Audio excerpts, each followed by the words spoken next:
संत एकनाथ महाराज शिक्षक सहकारी पतसंस्थेची 58वी वार्षिक सर्वसाधारण सभा 7 सप्टेंबर रोजी अभिनंदन मंगल कार्यालयात संपन्न झाली।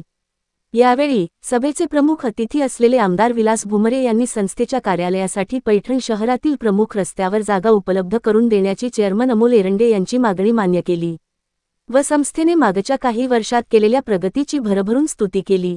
तत्पूर्वी आमदार विलास बापू भुमरे यांच्या हस्ते संत एकनाथ महाराज, छत्रपती शिवाजी महाराज, सावित्रीबाई फुले, डॉक्टर बाबासाहेब आंबेडकर या महापुरुषांच्या प्रतिमेचे पूजन व पुष्पहार अर्पण करून करण्यात आले। यावेळी पतसंस्थेच्या वतीने आलेल्या मान्यवरांसह शिक्षकांचा सत्कार करण्यात आला। संत एकनाथ महाराज शिक्षक सहकारी पतसंस्थेच्या वार्षिक सर्वसाधारण सभेचे प्रास्ताविक तसेच पतसंस्थेचे ताळेबंद वाचन पतसंस्थेचे चेअरमन अमोल एरंडे यांनी मुद्देसूद वाचून दाखविले। कर्ज वाटपात भर करून सभासदांना सेवा दिली जाते। पतसंस्थेचे एकूण सभासद 755 आहेत। पतसंस्थेची वार्षिक उलाढालीत वाढ झाली आहे।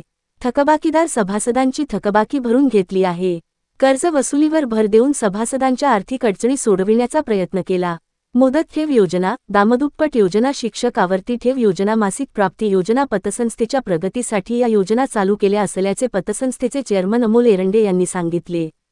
शिक्षकांची जुनी पेन्शनसह अनेक शैक्षणिक प्रश्न असतात। शिक्षकांचे सर्व प्रश्न मार्गी लावण्यासाठी आम्ही तत्पर आहोत असे आश्वासन आमदार विलास बापू भुमरे यांनी या सर्वसाधारण सभेत शिक्षकांना दिले।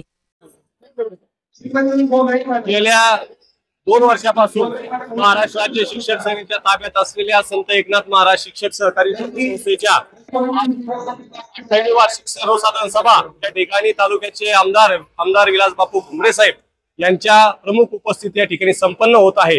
आणि या 58व्या वार्षिक सर्वसाधारण सभेनिमित्त चेअरमन या नात्याने या ठिकाणी बोलत असताना गेल्या 2 वर्षात पतसंस्थेने जी भरभराट केली आहे, जो विकास केला आहे, त्यामध्ये प्रामुख्याने 16 कोटीची शेती या ठिकाणी 13 कोटी लाखावर आम्ही आणून ठेवली। त्यानंतर कर्ज मर्यादा जी पूर्वी 13 लाख रुपये होती ती आता जवळपास 31,50,000 रुपये इतकी होती। पतसंस्थेचा नफा 51 लाखावरून 88,82,000 पर्यंत नफा गेलेला आहे। पतसंस्थेचा जो सभासदांना मिळण्यात आलेला लाभांश आहे, लाभांश हा 5.5% हा 7.5% या ठिकाणी झालेला आहे। त्यानंतर पतसंस्थेचे नाव या ठिकाणी संत एकनाथ महाराज यांच्या नावाने या ठिकाणी ही पतसंस्था चालत आहे।